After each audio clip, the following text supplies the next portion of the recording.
Hello friends, જય શ્રી કૃષ્ણ મિત્રો. લોક સાહિત્યની ઘણી બધી વાતો કરી છે આપણે, પરંતુ આજે આપણે જે વાત કરવાના છીએ એ જટા હલકારાની વાત છે અને વાત ખૂબ રસપ્રદ છે. આ વાત મેં ઝવેરચંદ મેઘાણીના સૌરાષ્ટ્રની રસધાર નામના પુસ્તકમાં વાંચેલી હતી અને વાત કંઈક આમ છે.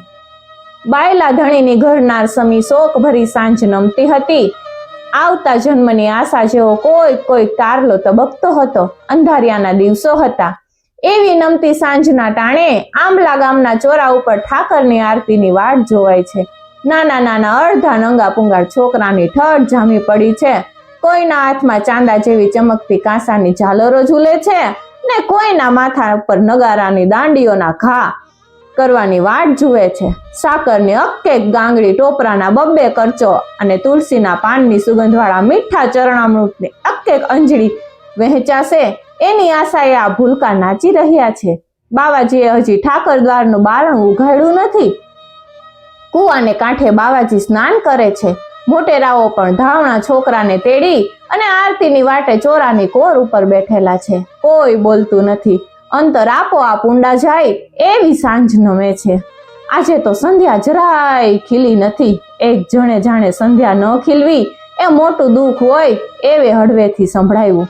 દ્રશ્ય જ કંઈક જાણે પડી ગઈ છે. બીજાએ અફસોસમાં ઉમેરો કર્યો, કળજુગ કળજુગ રહીતું હવે કળજુગમાં કોડતી નથી ભાઈ. ક્યાંથી કોડે? ત્રીજો બોલ્યો. ને ઠાકોરજીની મૂર્તિનું મુખારવંત તો પણ હમણાં કેવી ઝાખપ બતાવે છે. 10 વર્ષ ઉપર તો શું તેજ હતું, ચોથે કહ્યું. ચોરામાં ધીરે સાદે ને અધમીંચી આંખે બુઢાઓ આવી વાતો વળગ્યા છે. તે ટાણે આંબલા બજાર સોસરવા 2 માનવી હાયલા આવે છે. આગળ આદમી ને પાછળ સ્ત્રી. આદમીની ભેટમાં તલવાર અને હાથમાં લાકડી છે. સ્ત્રીના માથા ઉપર એક મોટું પોટલું છે. પુરુષ તો એકદમ ઓળખાય એવો ન હતો, પણ રાજપૂતાણી એના પગની ગતિ ઉપરથી ને ઘેરદાર લેંઘાને લપેટેલ ઓઢણા ઉપરથી અચતી ન રહી. રજપૂતે જ્યારે દાયરાને રામ રામ ન કર્યા ત્યારે ગામ લોકોએ કહ્યું કે કોઈ અજાણા પંથકનો વટે માર્ગુ હશે. દાયરે એને ટપાયરો, બા રામ રામ. રામ તોછડો જવાબ દઈ ને મુસાફર ઝટપટ આગળ ચાલ્યો ગયો. પાછળ પોતાની પેનીનો ઢાંકતી ગળાસણી ચાલી જાય છે.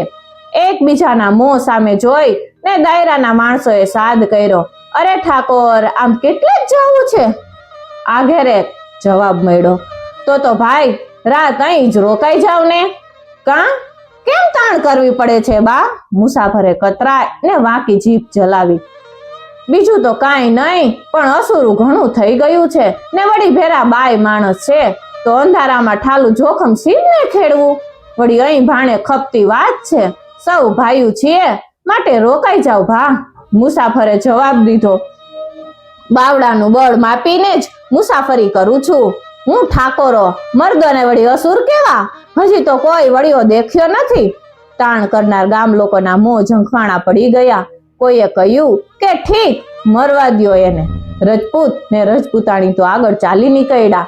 વગડા વચ્ચે ચાલ્યા જાય છે. દિવસ આથમી ગયો છે. આગે આગેથી ઠાકરની આરતીના રણકાર સંભળાય છે. ઉતાવળો નાચવા નીકળી હોય એમ દૂરના ગામડાના ઝુંડમાં દીવા તબકવા લાગ્યા.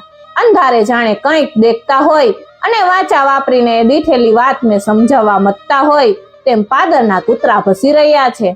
મુસાફરોએ ઓચિંતા પછવાડે ઘૂઘરાના અવાજ સાંભળ્યા.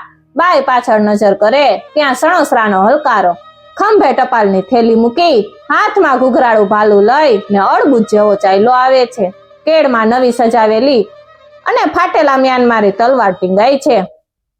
દુનિયાના શુભ અશુભનો પોટલો માથે ઉપાડીને જટો હલકારો ચાલી નીકળ્યો છે. કેટલાય પરદેશ ગયેલા દીકરાની ડોસીઓ અને કેટલાય દરિયા ખેડતા ધણી ધણિયાળીઓની મહિને 6 મહિને કાગળના કટકાની વાટ જોતી જાગતી હશે એવી સમજણથી નહીં, પરંતુ મોડું થશે તો પગાર કપાશે એવી બીકથી જટો હલકારો દોડતો જાય છે. ભાલાના ઘૂઘરા એની અંધારી એકાંતના ભેરુબંધ બન્યા છે. જોત જોતામાં જટો પછવાડે ચાલતી રાજપૂતાણીને લગોલગ થઈ ગયો. 2 જણાએ પૂછપરછ થઈ ને બાઈનું પિયર સણોસરામાં હતું એટલે જટાને સણોસરાથી આવતો જોઈ ને માવતરના સમાચાર પૂછવા લાગી. પિયરને ગામથી આવેલો અજાણ્યો પુરુષ પણ સ્ત્રી જાતને મનસગા ભાઈ જેવો લાગે છે. વાત કરતા કરતા બે જણા સાથે ચાલવા લાગ્યા. રજપૂત થોડા કદમ આગળ ચાલતો હતો. રજપૂતાણીને જરા છેટી પડેલી જોઈ ને એને પાછળ જોયું. પર પુરુષ સાથે વાતો કરતી સ્ત્રીને બે ચાર આકરા વેણ કહી અને ધમકાવી નાખી. બાઈએ કહ્યું, મારા પિયરનો હલકારો છે, મારો ભાઈ છે. હવે ભાઈડો તારો ભાઈ, છાની માની ચાલી આવામ, અને મહારાજ તમે પણ જણા માણસ ઓળખતા જાઓ એમ કહી અને રજપૂતે જટાને તડકાવ્યો. ભલે બાપા એમ કહી અને જટાએ પોતાનો વેગ ધીમો પાડ્યો.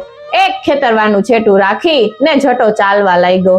જ્યાં રજપૂત જોડલું આગળ એક નહેરમાં ઉતરે છે ત્યાં તો એક સામટા 12 જણાએ પડકારો કર્યો કે ખબરદાર, તલવાર નાખી દેજે. રજપૂતના મોંમાંથી બે ચાર ગાળો નીકળી ગઈ, પણ મ્યાનમાંથી તલવાર ન નીકળી શકી. વાટ જોઈને બેઠેલા આંબલા ગામના કોળીઓએ આવી ને એને રાંધવાથી બાંધીને દૂર ગબડાવી દીધો. એ બાઈ, ઘરેણા ઉતારવા માંડ, લૂંટારાએ બાઈને કહ્યું. અનાથ રાજપૂતાણીએ અંગ ઉપરથી એક એક દાગીનો કાઢવાનું શરૂ કર્યું. એના હાથ, પગ, છાતી વગેરે અંગો ઉઘાડા પડવા લાગ્યા. એની ઘાટીલી નમણી કાયાએ કોળીઓની આંખોમાં કામના ભડકા જગાવ્યા. જુવાન કોળીઓએ પહેલા તો જીભની મસ્કરી શરૂ કરી. બાઈ શાંત રહી, પણ જ્યારે કોળીઓ એના અંગને ચાળો કરવા નજીક આવવા લાગ્યા ત્યારે ઝેરીલી નાગણ જેમ ફૂફાડો મારે એમ રાજપૂતાણી ખડી થઈ ગઈ. અલ્યા, પછાડો ઈ સતીની પૂંછડીને, કોળીઓએ અવાજ કર્યો. અંધારામાં બાઈએ આકાશ સામે જોયું, જ્યાં જટાના ઘૂઘરા સંભળાણા. એ જટાભાઈ, બાઈએ ચીસ પાડી, દોડજે ઓ મારા ભાઈ. ખબરદાર એલા, કોણ છે ત્યાં? એવો પડકાર કરતો જટો તલવાર ખેંચી અને જઈ પહોંચ્યો. 12 કોળી લાકડી લઈને જટા ઉપર તૂટી પડ્યા. જટે તલવાર ચલાવી 7 કોળીના પ્રાણ લીધા. પોતાને માથે લાકડીના મેં વરસે છે, પણ જટાને એ ઘડીએ ઘા કળાયા નહીં. બાએ બુમરાણ કરી મૂક્યું. બીકથી ભાગી ને કોળીઓ નીકળી ગયા. તે પછી જટ્ટો તમ્મર ખાઈને પડ્યો. બાએ જઈ અને પોતાના ધણીને છોડ્યો. ઉઠીને તરત જ રાજપૂત કહે, હાલો ત્યારે. હાલ છે ક્યાં બાયલા, શરમ નથી થતી? 5 ડગલા હારે હાલનારો ઓલો બામણ ઘડીકની ઓળખાણે મારા શિયળ માટે મરેલો પડ્યો છે, અને તું મારા ભવબંધનો ભેરું, તને જીવતર મીઠું થઈ પડ્યું? જા ઠાકોર, તારે માર્ગે જા. હવે આપણા કાગ ને હંસના સંગાત ક્યાંથી હોય? હવે તો આ ઉગાડનાર બ્રાહ્મણની ચિત્તાએ જ હું સોડ તાણીશ. તારા જેવી કંઈક મળી રહેશે એમ કરી અને ધણી ચાલી નીકળ્યો. જટાના સબને ખોળામાં ધરી ને રાજપૂતાણી પરોઢિયા સુધી અંધારામાં ભયંકર વગડે બેઠી રહી. પ્રભાતે આજુબાજુથી લાકડા વીણી લાવી, ચિતા ખડકી, સબને ખોળામાં લઈ ને પોતે ચડી બેઠી. દા પ્રગટાવ્યો. બંને જણા બળી ને ખાક થઈ ગયા. પછી કાયર ભાયડાની સતી સ્ત્રી જેવી શોકાતુર સાંજ જ્યારે નમવા માંડી ત્યારે ચિત્તાના અંગારા ધીરે ધીરે જોત ઝબુકતા હતા. આમલા અને રામધરી વચ્ચે આ એક નહેરમાં આજ પણ જટાનો પાડ્યો ને સતીનો પંજો હયાત છે.